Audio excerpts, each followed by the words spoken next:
Previous class में आपने पढ़ा था कैन, कुड और मे का यूज। आज हम मे का पास्ट फॉर्म यानी कि माइट पर चर्चा करेंगे। So let us ready. Your topic is model.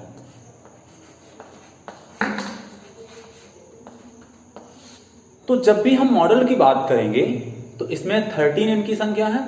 और ध्यान देंगे, कल भी मैंने कहा था कि मॉडल्स के साथ में हमेशा वर्ब की फर्स्ट फॉर्म का प्रयोग होता है, यानी first form of the verb. इसका जो स्ट्रक्चर होगा, कोई भी आप मॉडल्स का यूज करें, इसका स्ट्रक्चर होगा पहले सब्जेक्ट, उसके बाद आपकी मॉडल्स, जो भी मॉडल्स हैं, ठीक है, जो भी हैं, can, could, may, might, whatever, है ना।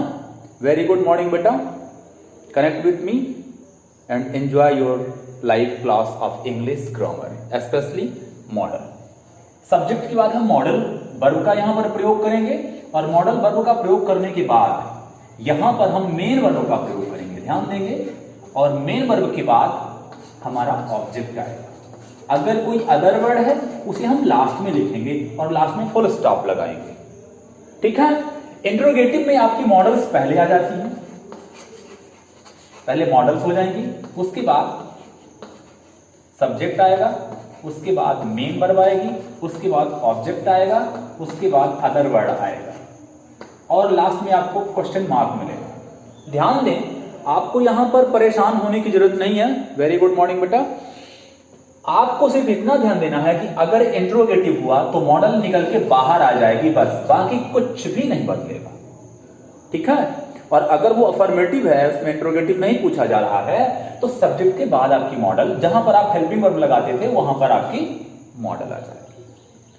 तो this is the structure of affirmative sentences as well as interrogative sentence. Interrogative का मतलब ही होता है पूछना, टू आस्क समथिंग। तो जब भी कोई बात पूछी जाती है और वह एस या नो में होता है, तो वह जो हेल्पिंग वर्ब है जिससे क्वेश्चन पूछा जाता है वो बाहर आ जाएगा।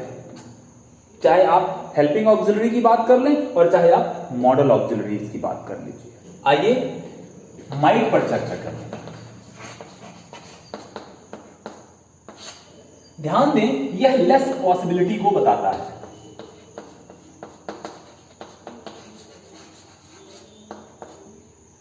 जब भी हम माइट की बात करेंगे, मे भी पॉसिबिलिटी को बताता है, कैन भी पॉसिबिलिटी को बताता है। वेरी गुड मॉर्निंग बेटा। कैन, मे और माइट ये सभी पॉसिबिलिटी को बताते हैं, लेकिन कैन स्ट्रॉन्ग पॉसिबिलिटी को बताएगा, मे थोड़ा सा कम, और माइट और भी कम पॉसिबिलिटी को बताएगा, है ना। चलिए एक एग्जांपल ले लेते हैं। जैसे यहां पर लिखा हुआ है,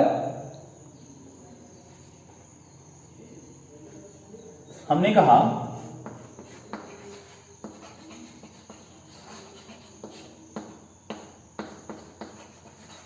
he might pass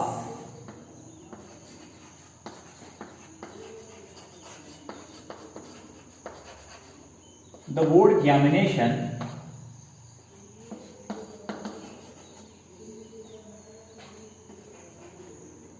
as he was ill। समझिएगा बात को, इस सेंटेंस को तरीके से समझिएगा। लिखा है he might pass the board examination as he was ill। वह एग्जाम में पास हो सकता है जैसा कि वह बीमार था, यानी बीमार था तो उसके पास होने के चांस कम है। समझ पा रहे हैं बात? हो सकता है वह पहले से बी के स्टूडेंट रहा हो, है ना, और बीच में बीमारी ने उसे और भी झकझोरा हो। तो यहां पर जब आप माइट का यूज कर देंगे ना, तो माइट बोल देने का मतलब ही है कि संभावना कम है ना, एकदम कम संभावना है। समझ पा रहे हैं? लेकिन जब आप मे बोलेंगे तो संभावना माइट की तुलना में ज्यादा हो जाएगी। अगर आप कैन बोलेंगे तो संभावना प्रबल हो जाएगी। इस बात को आप दिमाग पर रखेंगे, ठीक। माइट का एक और यूज है मे का पास्ट के रूप में। हम जब मे से हमारा कोई भी नरेशन होता है, डायरेक्ट नरेशन, तो हम इनडायरेक्ट में बदलने के लिए उसे माइट में चेंज करते हैं। आप चाहें तो देख लें, उसके बाद मैं मस्ट को बता देता हूं। जैसे एक डायरेक्ट नरेशन में एक सेंटेंस है, he shared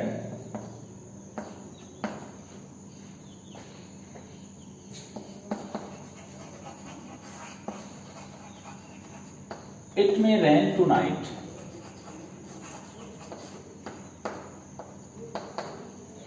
एक सेंटेंस लिखा हुआ है he said it may rain tonight. तो मे जो है, ध्यान दीजिएगा, मे जो है जब इनडायरेक्ट में जाएगा तो माइट में चेंज हो जाता है। ये भी एक रूल है ना। तो इसका क्या हो जाएगा, ये हो जाएगा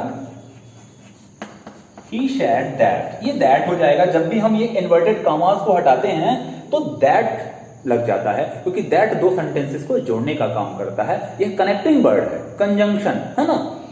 तो ये हो जाएगा। और इट थर्ड पर्सन है, थर्ड पर्सन बदलता नहीं है ना। अगर आपको रूल पता होगा सन फार्मूला, तो ये इट का इट ही रहेगा और ये मे बदल जाएगा, मे माइट में कन्वर्ट हो जाएगा। तो ये हो जाएगा इट माइट। अब ध्यान दीजिए, रैन वर्ब है तो रैन रैन ही रहेगा। जो टुनाइट है तो टुनाइट बदल जाता है नरेशन में, है ना। सारे शब्द तो नहीं बदलते, लेकिन टू नाइट हो गया, टुडे हो गया, है ना, यस्टरडे, टुमारो, ये सब बदलते हैं, नाउ, देन। तो ध्यान देंगे तो यहां पर टू नाइट को हो जाएगा दैट नाइट। तो इस प्रकार से आप देख पा रहे हैं कि मे माइट में कन्वर्ट हो रहा है।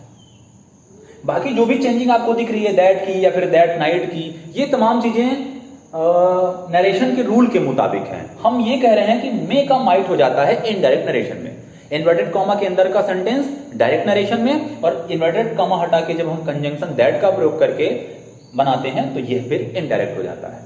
अब आइए देख लेते हैं मस्ट का प्रयोग। मैंने कहा मस्ट का मतलब होता है जब किसी काम के होने की संभावना 99% हो, यानी मैक्सिमम, है ना।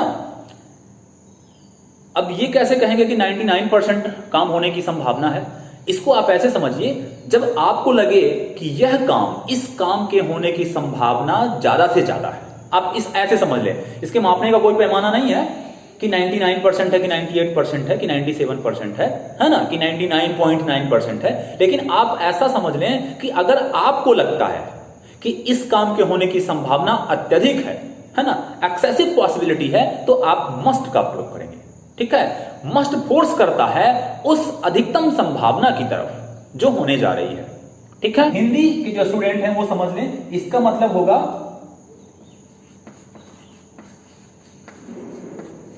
अवश्य चाहिए।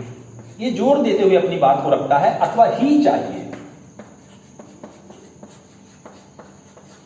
यहां पर जोर दिया जाता है, ध्यान देंगे, सेंटेंस पर जोर दिया जाएगा। कैसे? जैसे हम कहते हैं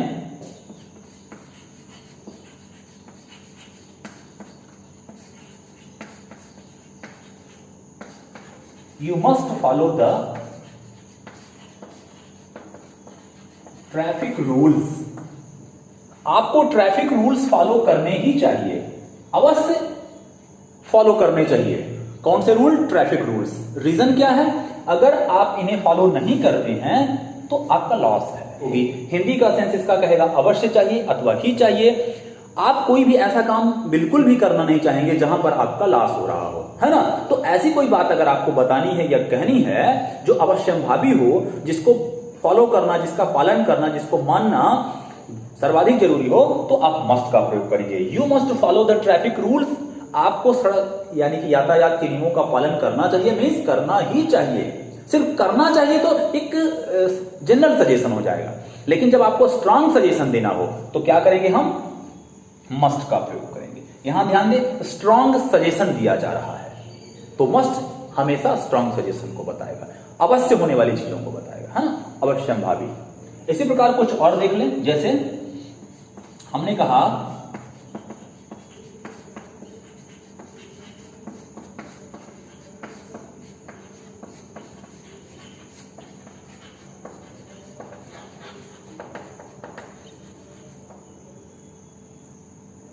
patient must take proper medicine.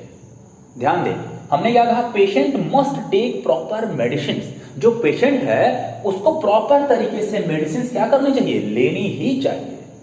लेनी चाहिए एक जनरल सजेशन हो जाएगा, लेकिन उस बात पर जोर दिया जा रहा है कि आपको लेना ही पड़ेगा। नहीं लेना है तो, अगर आप नहीं लेते हैं तो वहां नुकसान है। समझ पा रहे हैं बात को? इसीलिए ये उस बात पर ज्यादा जोर देता है ना।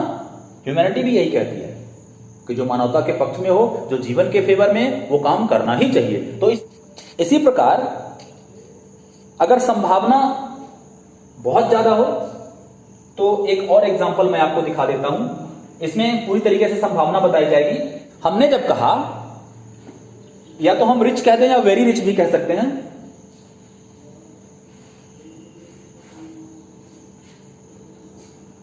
He must be very rich, दिख रहा है क्या यहां पर? वेरी रिच, आप देख लेंगे, मैं बोल भी देता हूं। लिखा है he stays in 5-star hotels, he must be very rich।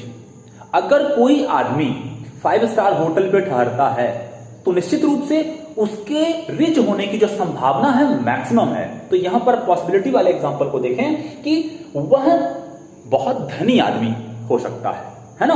बहुत धनी आदमी होने की उसकी संभावना ज्यादा है। क्यों? Because he always stay in 5 star hotels. हाँ, एक से और ध्यान देंगे इसी के साथ में, जब कभी भी कोई ऐसा नाउन हो जो हाइफनेटिक हो, हाइफन लगा हुआ हो, जैसे आप यहां देखें ये 5 स्टार है ना, तो आप 5 यहां भले ही है, आप इसको स्टार्स नहीं कह सकते, 5 स्टार्स नहीं होगा। जब कभी भी हाइफनेटिक नाउन आएगा तो उसके बाद भले ही संख्या में 2 या 2 से ज्यादा हो, आप वहां पर प्लूरल लगा के एस नहीं जोड़ सकते। ठीक है, तो यहां आप ध्यान देंगे, ही स्टेज इन 5 स्टार होटल्स, 5 स्टार होटल में ठहर रहा है, तो संभावना क्या है उसकी? मैक्सिमम रिच होने की संभावना है ना? तो इसीलिए हम यहां पर ध्यान दें कि यहां पर हम मे का प्रयोग नहीं करेंगे, यहां पर हम कैन का प्रयोग नहीं करेंगे, बल्कि क्या करेंगे? मस्ट। उसे अवश्य ही धनी व्यक्ति होना चाहिए, क्योंकि धनी व्यक्ति ही क्या करेगा? 5 स्टार होटल में ठहरेगा।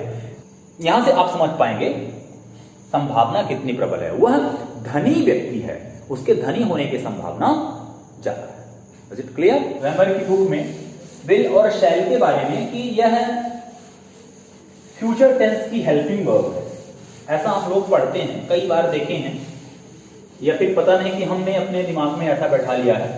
लेकिन रियलिटी जो है वो ये है कि शैल और विल यह मॉडल्स के अंतर्गत आते हैं। ध्यान देंगे, शैल का जो पास्ट फॉर्म होता है वो शुड, और विल का जो पास्ट फॉर्म होता है वो वुड, है ना? इनके यूजेस अलग अलग हैं। आइए हम लोग यहां पर शैल और विल की चर्चा करें। मॉडल्स में अगला है शैल ऑब्लिक विल। वैसे तो इनके बहुत सारे यूजेस हैं, पर हम देखेंगे कि आपके हित में कितने हैं, है ना? कॉम्पिटिटिव लेवल पर अभी हम नहीं जाएं तो ज्यादा बेटर है। कोई ऐसा रूल लगेगा कि नहीं ये आपको बताना जरूरी है तो मैं वहां पर बता भी दूंगा, है ना? चलिए, तो हम पहले बात करते हैं शैल की और फिर उसके बाद बात करते हैं विल की। इतना तो आपने पढ़ा है कि आई और वी के साथ में, ध्यान दें, आपने पढ़ा है आई और वी के साथ में हम शैल का प्रयोग करते हैं। अदरवाइज शेष के साथ जो रिमेनिंग होंगे, है ना, रिमेन्स के साथ हम क्या करेंगे, या रिमेनिंग जो बचेंगे, जो शेष बचेंगे, उनके साथ हम विल का प्रयोग करते हैं। रिमेनिंग का मतलब क्या है? रिमेनिंग से यहां तात्पर्य है आई वी के अतिरिक्त जो हमारे बच जाएंगे सब्जेक्ट, है ना, यानी कि you, they, he, she, it अथवा कोई भी नाम, तो उनके साथ में हम विल का प्रयोग करते हैं। ये तो एक कॉमन सा कॉन्सेप्ट आप लोगों ने पढ़ा हुआ है। शैल की हम बात करें तो शैल का प्रयोग फर्स्ट पर्सन के लिए, और फर्स्ट पर्सन में कौन कौन आते हैं? आई वी। इसमें आई सिंगुलर होता है, ध्यान देंगे, और वी प्लूरल होता है। किसी भी बच्चे के मन में यह डाउट नहीं होना चाहिए कि आई प्लूरल होता है। आई अपने साथ कौन सी वर्ब लेता है?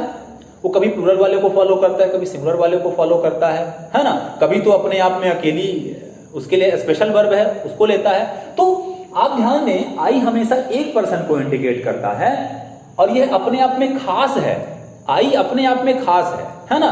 यह अपने आप में अपनी खुद की मीनिंग देता है, यह अपने साथ किसी अन्य कॉन्सोनेंट या वोवेल लेटर्स को नहीं लेता है, इसलिए अपने आप में खास है। समझिएगा बात को। तो यह कहीं कहीं पर सिंगुलर वर्ब लेता है, कहीं कहीं पर प्लूरल लेता है। लेकिन अगर कोई आपसे पूछे कि आई सिंगुलर है या प्लूरल, तो आप डेफिनेटली कहेंगे कि आई हमेशा सिंगुलर होता है, because I indicating only one person. I am your teacher, तो कहने का मतलब यह है कि आई किसी एक व्यक्ति की तरफ इशारा करता है।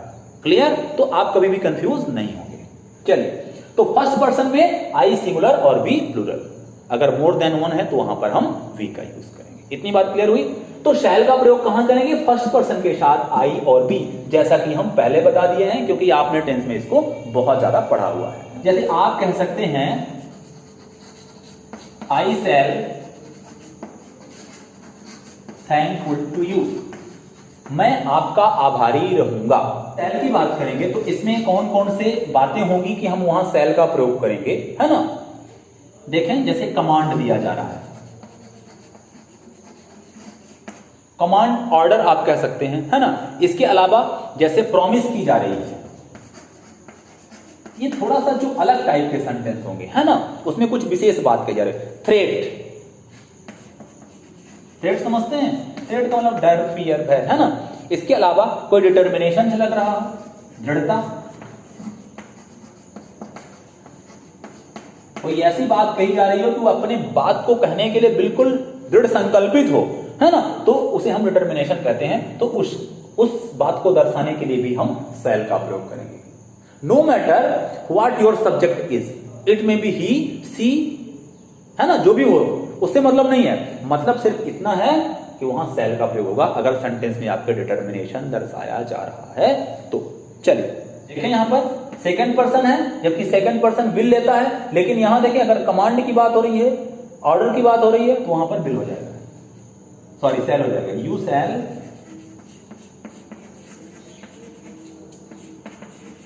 लीव दिस रूम टिल 30 जून। चलिए हम जून महीने की बात कर लेते हैं, है ना। You shall leave this room till 30 जून, आपको यह कमरा 30 जून तक छोड़ना होगा। क्या है यहां पर? कमांड, कमांड दिया जा रहा है, ऑर्डर दिया जा रहा है, ठीक है। यू शैल बी रिवार्डेड, आपको पुरस्कृत किया जाएगा, समझिएगा। तो पुरस्कृत करने के लिए हमने क्या किया है? शैल का प्रयोग किया गया है। और पुरस्कार क्या है? प्रॉमिस है। ये प्रॉमिस किया जा रहा है कि आपको पुरस्कृत किया जाएगा। तो इस प्रकार से आप समझते जाएंगे, यहां पर प्रॉमिस है, इस वाले पे प्रॉमिस दर्शाया जा रहा है, ऊपर वाले पे कमांड है। आप लिख लेंगे थोड़ा सा जगह, यहां पर कमांड है, कमांड या ऑर्डर भी आप कह सकते हैं। चलिए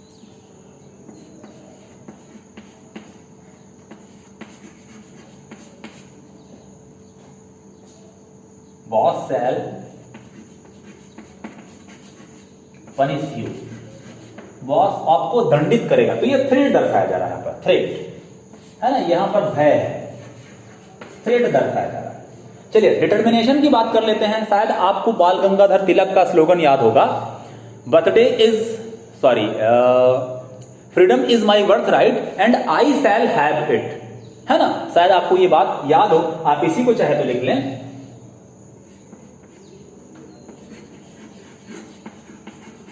freedom is my birth right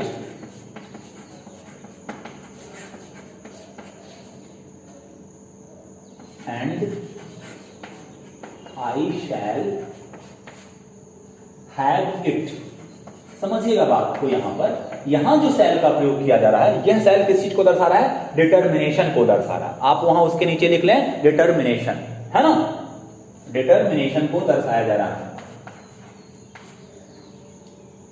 तो जब कभी भी डिटर्मिनेशन दर्शाना होगा तो वहां पर शैल का ही प्रयोग किया जाएगा। No matter what your subject is, subject आपका क्या है उससे फर्क नहीं पड़ता है, दर्शाया क्या जा रहा है ये आपको ज्यादा ध्यान देना है, ठीक है। इसी प्रकार हमने कहा कंपल्सन, अगर कोई मजबूरी है, उस काम को करना आपके लिए अति आवश्यक हो गया है, तो हम क्या करेंगे? जैसे लिखा है, जैसे हमने कहा you shall be in meeting, आपको मीटिंग में रहना होगा। तो मीटिंग में रहने का क्या है? कंपल्सन है ना, अनिवार्यता कर दी गई है कि नहीं आपको आना है ना। कोई भी प्रोग्राम है, कोई भी ओकेजन है, वहां पर किसी अमुक व्यक्ति को ऐसा कोई काम सौंप दिया जाता है कि आपको इतने बजे पहुंच जाना है, तो वहां उसका पहुंचना क्या है? कंपल्सन हो जाता है। तो उसके लिए जब आप इंग्लिश सेंटेंसेस का यूज करेंगे तो वहां पर शैल का प्रयोग करेंगे। क्लियर? यहां आप देख पा रहे हैं यू सेकंड पर्सन है, तो यू के साथ क्या लगा हुआ है? शैल लगा हुआ है। नॉर्मल अगर सेंटेंस होता है तो यू के साथ विल का यूज किया जाता है। Is it clear? तो ये रहा आपका शैल का यूज। शैल में आपने क्या क्या देखा? कमांड के लिए, प्रॉमिस के लिए, threat, determination, compulsion, warning, fear etcetera, है ना। ये तमाम बातें दर्शाई जा रही होंगी। तो जहां हम विल का यूज करते हैं उनके साथ शैल यूज होने लगेगा। दैट्स वैसे तो इसके अपोजिट आप जाएं तो विल का भी यूज यहीं पे खत्म हो जाता है, पर पता नहीं आप जा पाएंगे या नहीं जा पाएंगे।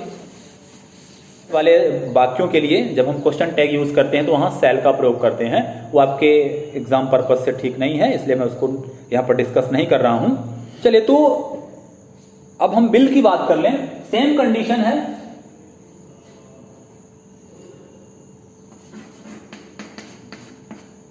किसके साथ में? आई और वी के साथ। जो बात हमने अभी पहले बताई, क्या? कंपल्सन, डिटर्मिनेशन, थ्रेट, ऑर्डर या कमांड, वार्निंग, ये अगर चीजें आई और बी के साथ बताई जा रही है ना, वहां पर सब्जेक्ट आई और बी हो, लेकिन सेंटेंस में कमांड हो, कंपल्सन हो, डिटर्मिनेशन हो, वार्निंग, थ्रेट, ये तमाम बातें हो, तो उनके साथ में हम विल का प्रयोग करेंगे। ठीक है, समझे? एग्जाम्पल के माध्यम से समझे कैसे। यहां देखिए, जैसे आपने कहा आई विल स्लैप यू, समझिएगा, आई के साथ देखिए वैसे तो शैल का प्रयोग होता है, लेकिन यहां पर आई और बी के साथ हमने क्या कहा? विल का प्रयोग होगा। रीजन क्या है? यहां पर देखेंगे, I will slap you if you disturb me, अगर तुमने मुझे डिस्टर्ब किया तो मैं थप्पड़ मारूंगा। अब यहां थप्पड़ मारना क्या है? यहां पर दो तीन बातें आप समझ सकते हैं। यहां डिटर्मिनेशन भी दर्शाया जा रहा है, दृढ़ता के साथ ये बात कही जा रही है। यहां पर वार्निंग भी दी जा रही है, डिस्टर्ब करोगे तो फिर ठीक नहीं होगा, है ना। तो इस प्रकार से आप यहां समझ सकते हैं कि विल का प्रयोग काहे के लिए हो रहा है? यहां पर वार्निंग के लिए हो रहा है। इसी प्रकार थ्रेट हो, डिटर्मिनेशन हो, कमांड हो, उन सब के लिए आई और बी जब भी आएंगे तो वहां विल का प्रयोग होगा। ठीक है, समय आज के लिए इतना ही इजाजत देता है। मोटी मोटी बात आप ध्यान रखें, मैं एक बार फिर से समराइज कर देता हूं। आई और वी के साथ में जनरली शैल का प्रयोग, ठीक है। ही, शी, इट, यू, दे या फिर कोई नेम हो तो उनके साथ में विल का प्रयोग।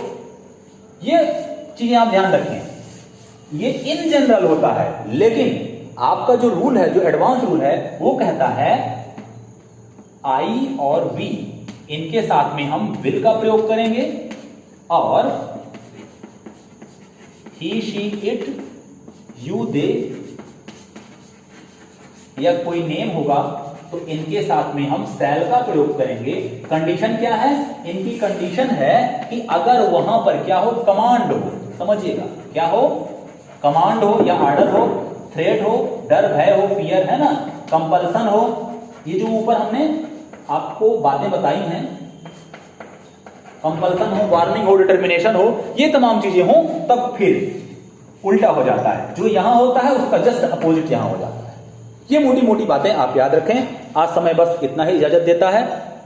कल हम फिर से मिलेंगे एक नए जोश के साथ, एक नई एनर्जी के साथ।